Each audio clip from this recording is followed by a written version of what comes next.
I think we're live. We are live. Yes, we are live. Good to be here. It's good to be back on another live. We'll try and keep these things going for the next couple of months. Just do a monthly review of the books that I have read this month, the month of October. A lot of things going on in October, a lot of things happening.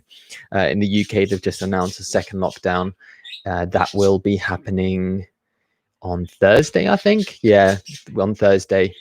The UK is going to a second lockdown. So things are happening, but it's good to be here. And it's something that I want to try and do more on this channel is do some more live streams, do some more content. I know I'm doing more content on my personal YouTube page. That's under my name, so Ornabdi. I'll be doing more content on that platform, but I also want to do more in here, whether it's more reviews or just going live more often, just to try and just put a bit more content out there. And one of the things that we're doing is a monthly summary of the books that I have been reading this month. There were 5 books that I completed this month, so let me talk about them briefly. The first one was Lives of the Stoics by Ryan Holiday, his new book, which was sent to me by Profile Books. So thank you, Profile Books, for that. The second one was The Marshmallow Test by Walter Mischel. That was a good one. I really enjoyed that. The third one was an actually highly anticipated read that I was looking forward to read for quite a while, which was Grit by Angela Duckworth. And the last 2 were Dare to Lead by Brene Brown and Black Box Thinking by Matthew Syed, which I finished yesterday. Some really good books, some books that I was slightly disappointed with. So sort of a mixed bag when it came to, is my computer not working? Sorry, bear with me 1 second. I think my camera's not working. Bear with me 1 second. Whilst we fix this, just try and fix my camera. I think it's not connecting for some reason. Bear with me 1 second whilst I fix my camera. I might just switch to that camera actually. Bear with me 1 second. Technical issues. Bear with me 1 second. See if I can change the camera. Can I change the camera? I hope I can change the camera. Bear with me 1 second, everyone. I'm just trying to figure out the camera here. It doesn't look like it's working at the moment. Please work. We're just trying to get the camera to work. Bear with me 1 second.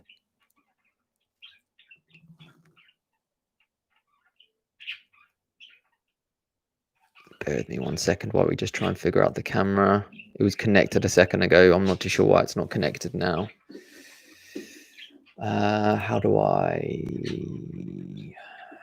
change this? Okay, let's try something else. Sorry, bear with me 1 second, everyone, while I try and figure out my camera.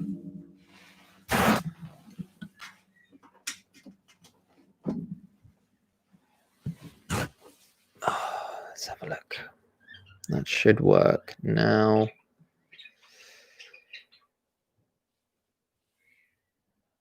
Is that not working?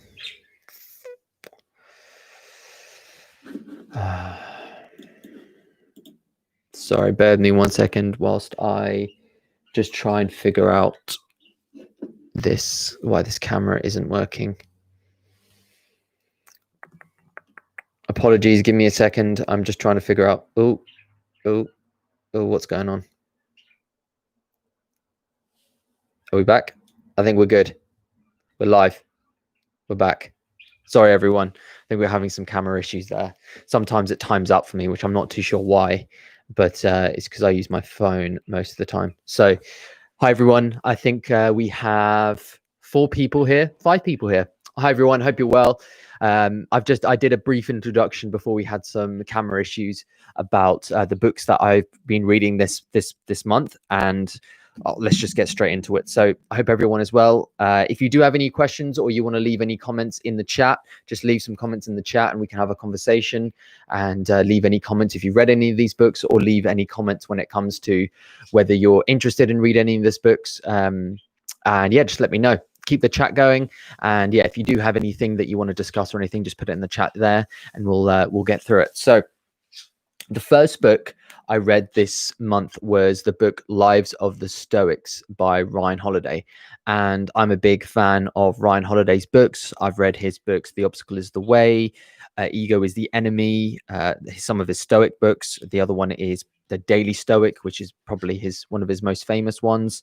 But he also writes marketing books. So he has other marketing books such as The Perennial Seller, or Growth Hacking, I think, is his other book when it comes to marketing books in particular. So Lives of the Stoics was Lives of the Stoic was a good historical look into the key figures behind the Stoic philosophy. So for those that don't know about Stoic philosophy, it's an ancient Roman philosophy that teaches you about sort of the best ways of living, and it gives you a good indication about what happiness is, how to get it, how to find meaning, how to find resilience in your life when you come across obstacles or when you come across difficult periods in your life. And this book was a good introduction into the key historical figures that came in Stoic philosophy. So you had some people like the proponents of Stoic philosophy right at the beginning. So you had Zeno, you had Seneca, you had Antipater, you had Chrysippus. So you had these key figures when it came to actual people that were able to embody Stoic philosophy into practice. And this book was a great historical deep dive into those people. Now, I wouldn't say it was the most engaging read, because it was very much a historical deep dive into each individual and their ways of putting the philosophy into practice in their own lives, some of the obstacles they overcame. For instance, you had Zeno in particular, who had to deal with the Roman emperor at the time, and a lot of the time he was actually accused of treason by the emperor of the time, and it goes into depth about how he was able to overcome that and some of the things that he had to deal with. And I think when I was reading the book, I felt like his other books on Stoicism were very much centered upon how you were able to put the philosophy into practice, whereas this book is a lot more of a historical deep dive into the philosophy itself, and the historical figures.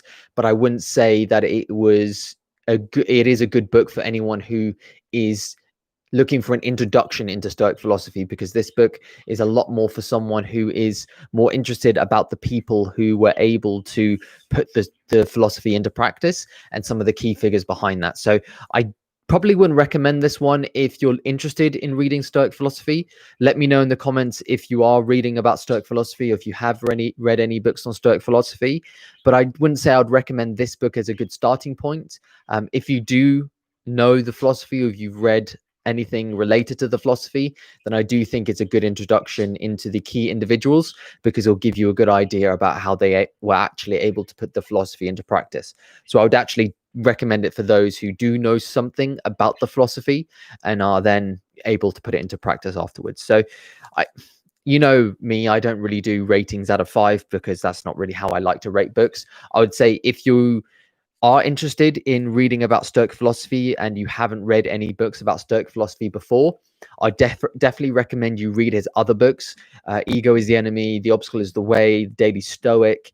Read books about introductories and a commentary into the subject, rather than, for instance, a book like this, because it's a bit more in depth. Because I feel like you have to have an introduction, or you have to have a base knowledge of the philosophy itself before you go out and read this particular book. So I think it's good, but I definitely think it's more centered upon someone or people who know the philosophy a bit before they go out and read it. So definitely do that. So that was the first book I read. The second book I read was actually a book that I had my eyes on for quite a while. It was one of those books where it is referenced quite heavily in other books, and the book is The Marshmallow Test by Walter Mischel. For those that don't know what the Marshmallow Test is, it's basically it was a study done in the mid 1900s, probably mid to late 1900s, that was a study for children. And what they did is they put them into a room and they put a marshmallow on a plate in front of them. And they said, if you're able to last, I think it was 10 minutes, it might have been 15 minutes, and you don't eat the marshmallow in front of you, then you get a reward after 15 minutes, whether it's another marshmallow, you get another prize, for instance. And what they found with that study was that over a elongated period of time, studying the same subjects that actually took the marshmallow test to start off with, what they found is those kids and those children who were able to delay gratification, so they avoided having the marshmallow to start off with and actually opted to wait and then get the marshmallow down the road, or get the two rewards down the road, not only the initial marshmallow, but then an additional prize at the end. What they found is those people were more likely to be successful later on down the line. And it talks about the idea of delayed gratification. So with delayed gratification, what you're essentially saying is you're taking the rewards that you're going to get immediately in the present, and you're basically delaying that for the future.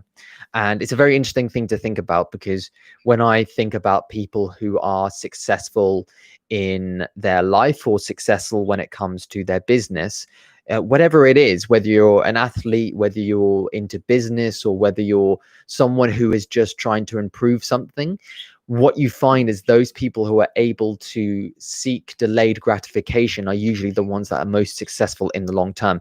And a book like this was a good scientific analysis into why that is the case. So it goes into the science behind it when it comes to the way that your brain is formed and the way that your neural system works when it comes to delayed gratification and working towards something later on in the future, and finding the benefits of doing so. And this book is definitely a good introduction into the concept and into the philosophy of the marshmallow test. And if you don't actually know about the marshmallow test, I definitely recommend watching some YouTube videos or reading some articles on it, because it's a very fascinating study that they did. And I actually read about the marshmallow test prior to reading the book, and I think reading the book added some more to the concept, but I don't think it added that much to it. It is a scientific book. It is a heavily researched scientific book, this book. And I would say sometimes it probably can get quite dry to read, but it's still an interesting analysis into the subject itself. So definitely recommend the marshmallow test if you're interested in learning more about delayed gratification and the benefits of delayed gratification, not only to other people, but also to yourself, and how you can implement more delayed gratification into your life. It's not that practical when it comes to how to do it yourself, but it definitely sheds some light on the ways that you can do it yourself, in the sense that it guides you in the right direction, rather than giving you specific principles. It just steers you in the right direction about things that you can possibly implement into your life. So if you're interested in learning more about delayed gratification, then I definitely do recommend this book. Like I said, it is a scientific book, so it can be quite dry at times, but I definitely think it is interesting as well, to shed some light on the test itself and the research subjects, because it's done over an extended period of time. So when they're able to test those individuals, you can see over time how those people that immediately took the marshmallow, how, for instance, later on down the line, they weren't able to achieve the same success as those individuals who were able to delay gratification in certain ways. So definitely an interesting book, and one of my favorites actually from the months from October. So the third book I read was, I think, my favorite book of the month. This book was one of those books that I'd heard so much about. I've been following her on LinkedIn for a while. The book is Grit by Angela Duckworth.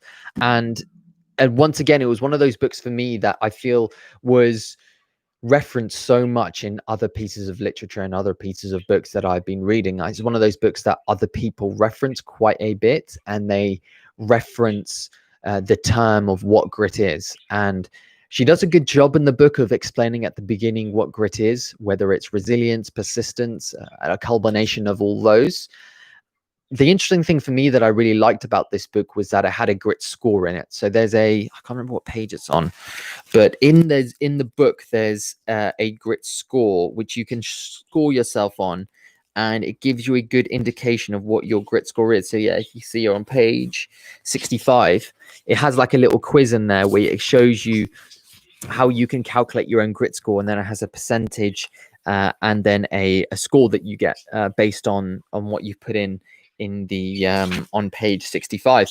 And it's interesting because then you're able to weigh yourself up against other people. You're able to say to yourself, okay, I have a grit score. I think my grit score was of 4.2. I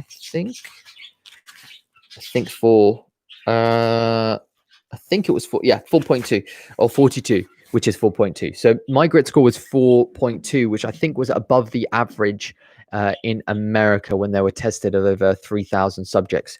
And that was actually a really good introduction to the concept because it makes you feel like you're engaged into the concept more because you have your score and you're able to pit your score against other people. So it's definitely a very interesting concept, and I like the way that she actually included the grit score into the book itself. So it included the grit score, and the thing that I liked about it is that it definitely gave an indication about how grit, for instance, is not something that, for instance, you're not born with. I think to a degree we look at some individuals that might have achieved a lot in their life, and we might put it down to genetics, we might put it down to their how they were, their genetics and their actual biology rather than their environment. And the interesting thing that came out from reading this book, and one of the things that I think stuck with me specifically from reading this book, was that our grit or our resilience or our persistence actually increases over time,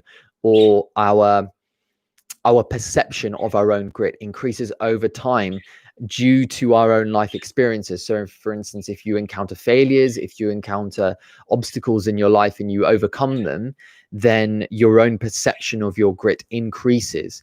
And she found in the book that there was a steady increase of this grit score as people aged because they were able to encounter more obstacles, and that your perception increases. So if you're young, if you're, for instance, 16, 17, perhaps younger, or you're in your early 20s and you feel like you don't have the resilience, I think a lot of the time we are too harsh on ourselves in the sense that we feel like we don't have the resilience to get through things. What this book does is it actually highlights to you that it takes time to develop these skills. I think you have to put yourselves into positions, whether it's actively challenging yourself or passively challenging yourself in the sense of life. Life, I feel like, is a passive challenge because you don't, for instance, a lot of the time you're not challenging yourself actively, but then things come along and challenge you.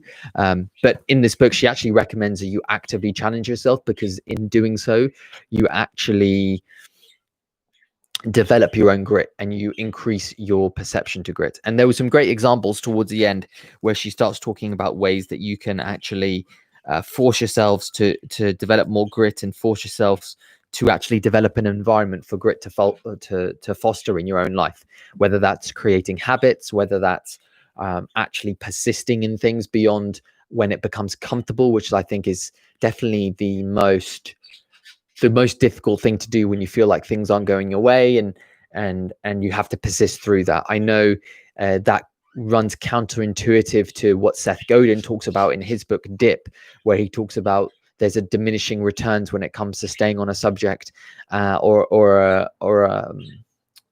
not a subject, but a project, for instance. There's a diminishing returns where you get to a position where you're not seeing any gains, and the negatives actually outweigh the positives if you continue. In this book, she talks about more about persisting through those, and if it's still not going well, or the project's not going well over an extended period of time, then it's definitely something that you need to avoid. So definitely recommend this book. I think it's actually one of my favorite books of the year so far, and I definitely actually recommend everyone to read it if they're looking for developing more persistence or developing more grit. Let's have a look at some of the questions. Have you read Why We Sleep? Yes, I have. I read it a couple of years ago, actually. You can see the review on my channel to go check that out if you're interested. So the book today on your Instagram page, I already started, loving it now. Oh, that's great. Was that Black Box Thinking? Yeah, I'm actually going to get onto that in a bit. That was actually the last book I read in October. So we'll get onto that in a bit. How has reading self-help books helped you after you started self-help books? Pepper Pie 98. Thanks, Pepper Pie 98. Yes.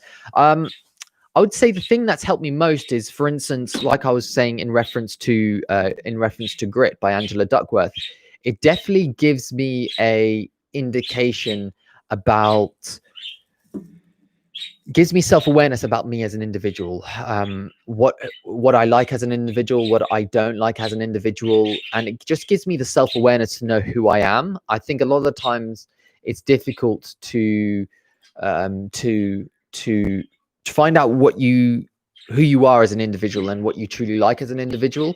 And I think reading books definitely enhances your knowledge on certain subjects, and it enhances your knowledge on certain aspects of living, whether it's for instance, grit, or for instance, learning to deal with failure, other leadership perspectives, whatever that might be.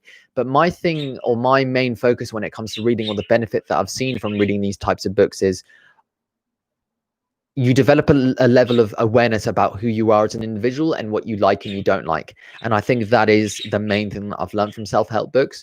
I don't necessarily think that I read just self-help books, and I don't particularly like the use of the word self-help books, because I feel like it has a very negative connotation to it. I would say my books focus very much on developing self-awareness of yourself as an individual, and the more that you can do that, I feel the better. So definitely recommend people read more when it comes to self-development, or books that definitely make you question yourself as an individual, or they make you aware of who you are as an individual. So that's what I tend to recommend people, is read books that definitely make you question your self-awareness or increase your awareness as an individual, and then you won't go too far wrong, whether that's personal development books, whether that's like you were saying, self-help books, or whether that's history books. I think you can find something in every book you read, even if it's autobiographies or individual stories. So that's my reason behind reading these books, and that's what I've learned from them. I think it's a deep understanding of who I am as an individual, and what I can learn from that. So thanks for your question. I'm actually trying to look where the live stream has, where the chat has gone. It was just on the right hand side of my page. I'm not too sure where it's gone. Let's see if I can find it. And then we'll get on to the last two books that I have read this month. Where's the live chat gone? Interesting. Don't know where the live chat's gone. That's very annoying. Where's the live chat?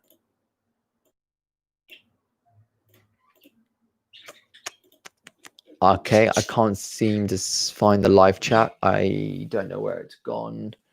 That's okay. Apologies, everyone. If you do have a question or you wanted to say something, it's not coming up on my screen at the moment. So if you do have a question, then apologies for that. I'm not too sure where the live stream's gone. Anyway, we'll get on to the fourth book that I've read this month, and I would say it's probably the book that I least enjoyed this month. It was actually one of the books that was probably the one that I've seen quite a lot when it comes into the personal development space or the leadership space. It was the book Dare to Lead by Brene Brown. This book right here. What the book does is it explains a certain type of leadership when it comes to specifically running a business. I think this book is specifically for management and how to run a specific business, or how to run business in general, and how you adopting daring leadership instead of armored leadership, like she talks about in this book, can benefit you, and it can benefit your company, and how your company benefits not only its customers but its staff, and also makes more money, which is the main thing. So it was interesting for me to read this book because I felt like there wasn't anything original in it. I think her main premise behind this book was to focus on vulnerable leadership or open leadership, emotional leadership, being vulnerable as an individual, whether that's becoming having more open and honest conversations, or having more of a relationship when it comes to being in tune with your emotions and being open with them and having frank and open conversations. Now, I understood that could probably work in practice, but I don't think it can work for everyone. I think some people definitely do have reservations behind that. The thing that I didn't like about it in specifically was the fact that she referenced other books before this one. So she actually referenced other books that she'd written previously a lot in this book. And although I understand why they do that, because they want to sell their previous books, I actually find it a bit disingenuous, because I'm reading this book at the moment. I'm not reading the previous book. And I felt like she was trying to tell people to read the other book rather than read the book that I'm currently reading. And it's a little small thing that I have when authors sometimes do, but it's something that that I think is just a bit weird, because you've spent the time to go and actually read the book that you're reading, and they're referencing their other books. If the book is a good book, then you're going to read the other books because you like that book that you're currently reading. You don't have to force it down my throat with this with the book that you're currently reading. So I don't really have that much to say about this book in particular. The reason why is it just felt a bit one-dimensional. There's some other great leadership books that I've read, namely Extreme Ownership by Jocko Willink and Leif Babin. That's a great book. Simon Sinek's book Infinite Game is a good book as well. I enjoyed reading that. There's some really good leadership books out there, but I think there's a lot more bad leadership books out there. So this one, I would say most people just avoid reading. I would say there's definitely other better leadership books out there that you can read. I would definitely recommend Extreme Ownership by Jocko Willink and Leif Babin. And I would definitely avoid reading Dare to Lead by Brene Brown, because I just don't think it holds that much value or that much weight as opposed to other leadership books that I've read. And it was a bit of a shame, because she's quite well followed and she has a large following of people. But I'm wondering perhaps why. That's probably quite harsh, but the book didn't come across in the way that I'd hope so. And perhaps her talks or herself as an individual will come across a bit better. So that was the book Dare to Lead. And the last book, and last but not least, another great book that I read this month by Matthew Syed, which is Black Box Thinking. Now, I'd listened to this book a couple of months ago. I want to say probably, actually, probably not months ago, probably a year or so ago, I listened to the audiobook. Either the end of last year or the beginning of this year, I listened to this book. And I actually liked it, but for some reason I avoided getting the hard copy for some reason. I'm not too sure why, but I bought the hard copy for this month or for last month, and I actually read the book. And actually, I'm trialing something at the moment, which is quite interesting. I'm trialing reading the book and listening to the book at the same time. So I have the audiobook, or I'm listening to the audiobook, and I'm actually reading the book and I'm following it. And I'm actually finding some very interesting conclusions when it comes to your comprehension of the material, because what I'm finding is you're actually able to follow the words a lot clearer when you can hear them and you can see them, rather than just doing one or the other, which is very interesting. It's just something I'm trialing. So hopefully I'll be able to make a video about that in the next couple of months. I'm actually planning to sell some bookmarks in the future. Let me know if you're interested. I've had these bookmarks now for a while, these 1 minute book review bookmarks, but I haven't really sold them. I've done some giveaways in the past, but it's definitely something that I'm looking to sell, just because I think like it'll be cool to have people have their 1 minute book review bookmark. So we'll be looking to do that probably in the new year, whilst I'm working on the new website. So anyway, Black Box Thinking. So this book is essentially, the premise behind this book is black box thinking, which is a reference to the aviation industry and black boxes, which is the safety mechanisms within the aeroplane that are placed in the cockpit, and they are virtually indestructible. Apparently there's actually 2 black boxes, and they're no longer black, they're actually orange for visibility purposes. So I think they record, one black box records the conversations between the pilots, and the second black box records the conversations between the pilots and air traffic control.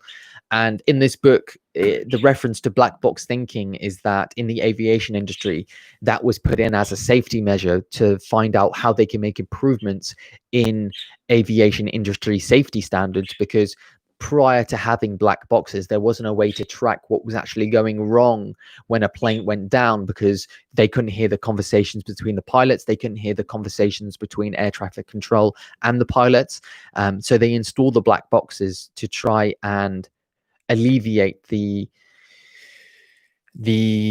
confusion about why, for instance, there were some issues when it came to planes going down or some crashes and these kind of things. So the book is, the premise is that black box thinking. So how other people, whether it's businesses or individuals, can find ways to implement black boxes into their lives. And the book references not only the aviation industry, but it references, for instance, James Dyson, the famous cyclone vacuum cleaner. He's very famous in the UK, James Dyson. He has, I think he has a knighthood, which is like the equivalent of the Presidential Medal of Honor in the US. They also mention other companies. For instance, they mention not only the aviation industry, but they mention, for instance, doctors and the medical industry. They mention David Beckham, and there is a good wealth of knowledge in this book when it comes to how society sees failure. I think that is one of the key themes of this book, is if we're able to change our distinction when it comes to what is failure or how we see failure, it definitely will change how our perceptions of improving standards throughout society in general, because there's still a stigma when it comes to failure. You know, a lot of the time people in the business world say you can't succeed without failure, and that, although is the case, I definitely think there is still a stigma behind failure in some organizations, in some industries, not all of them. And a lot of people go out their way to brush failure under the rug and make sure that no one sees it. And what essentially he's saying in this book is that doing so not only hampers that individual, but it hampers the whole industry. Because when they were referencing the aviation industry, when they were referencing the medical industry, what they were finding was when there was radical honesty in some hospitals, and they were putting forward some improvements that can be made, and people were speaking out about their experiences with failure in certain, whether it was misdosing patients when it came to the anesthesia, or whether it was some issues when it came to, for instance, applying latex gloves and latex allergies, you know, whatever it was, whether it was surgical or whether it was medical, when it's in the sense of drug related or prescription related.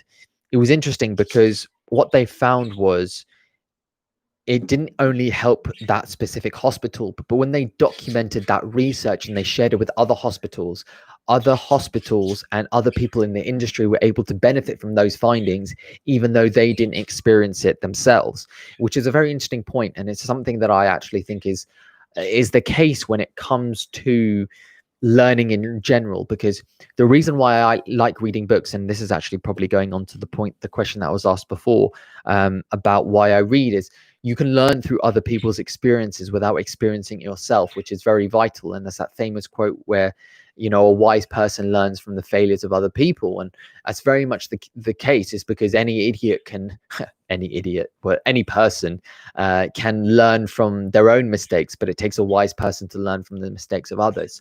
And that's essentially what he's saying in this book, is learning from other people's failures can not only benefit yourself and the immediate people around you, but it can actually benefit society in a whole. So if we change the stigma when it comes towards how we see failure, we can all be more, society can advance to a degree that is greater than is increasing at the moment. And I think this is why I think this book is definitely a great read, and something that I think will definitely make you think about how you can improve and find marginal gains in your own life, whether it is the way you see your habits, the way you see your job, or just in your day-to-day operations. So there's a lot that can be learned from this book, and there's a lot that can be there's a lot that can be put into practice. I wouldn't say there is any practical steps to it, but there's definitely some ways of thinking that can be implemented into your life, and things that can definitely be used as a reference point for things going forward. The thing that I liked about this book in particular is I had a great bibliography of books that I actually look to read in the future. And, there has a really great bibliography done by chapters. So you can go to some of your favorite chapters. And this is actually something that I really like doing to find some of my next books to read, is going into the bibliography and finding books here that I would like to read. So yes, Black Box Thinking by Matthew Syed. That was my 5th, and that was my last book. So it was a good month for reading. 5 books is roughly what I tend to do on an average month. Sometimes it's less, sometimes it's more, based on the length of the book I'm reading and the complexity. But yeah, these were the 5 books that I read. Like I said, let me know if you've read any of these, or if you're looking to read any of these books. I'm actually see if I can get the comments back up. So I don't know where they've gone, because I'd like to hear your thoughts on this, or at least get a conversation going for a bit. Where's the chat gone? See if I can get this chat back up. Bear with me 1 second.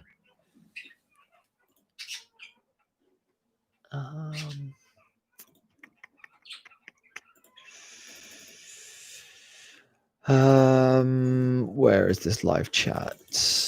Can I find it there? No, it doesn't seem like the live chat's coming up. That's a shame. That's a shame. Anyway, thank you everyone for joining. It was great to see you. And if you do have any other questions, or you want to keep the conversation going, just send me a message on the bottom of this video, and leave a comment, and I can get back to you as soon as possible. Alternatively, you can either email me at on@oneminutebookreview.com, or alternatively message me on Instagram, 1 Minute Book Review, if you don't already follow me there. And before I go, I'm definitely promoting our magazine. So for those that don't know, we have a monthly magazine called Book Talk Today, which is a magazine for readers by readers, and it's a community created magazine. So everyone in the community, or people that are interested in either writing reviews, book reviews, or articles, can actually contribute. So it's an app. It's called Book Talk Today. It's available on the App Store, the Apple App Store, as well as the Google Play Store. And it's basically a magazine, and it's an app. So within the app, you can access the magazine. It's an interactive magazine, so you can flick through, you can read the articles, you can read the book reviews. We've had some really great articles in our last one. So they're actually written by authors as well as contributors as well. And if you subscribe to the app and the magazine, you actually get access to a book club that we're doing actually weekly at the moment. So you can actually get access to all these book clubs that I host weekly on a Saturday. And yeah, I definitely recommend everyone go check out and download that. I know I don't ask a lot of people to buy anything, just because, I want to be sharing knowledge. I don't want it to be continually, telling people to buy things or do a lot of things. But, if this channel has given you any value, or if I definitely have given you any value, then please definitely go download this app and subscribe to it, because it will definitely, it would mean a lot to me, considering, there's a lot of time and effort that's gone into creating not only the app, but the monthly magazine as well. So definitely go download that Book Talk Today on the App Store and the Google Store, and you'll also get access to the book club as well, the weekly book club, which we're doing weekly, but we'll probably move to monthly at the beginning of next year. But we're looking to actually get authors onto that as well, not just everyone. We're looking to get the actual authors for that month's publication, or that month's featured one, on the actual book club, so they can talk about the book and everything. So that's the exciting things we've got going on. So definitely let me know and comment below if you've read any of these books that I talked about all the books that I'd read in October, and definitely go and download Book Talk Today on the App Store or Google Store for whichever device you use. Thank you everyone for attending. Apologies, I can't see the live stream anymore. The chat, I'm not too sure where it's gone, and I'm not too sure where to get it up again. I'll try one last time. I'll try one last time, but I don't think it's allowing me to come up. For some reason, it's not letting me come up the chat. It was here a second ago, and I don't know where it's gone, and I'm not too sure how to get it back up again.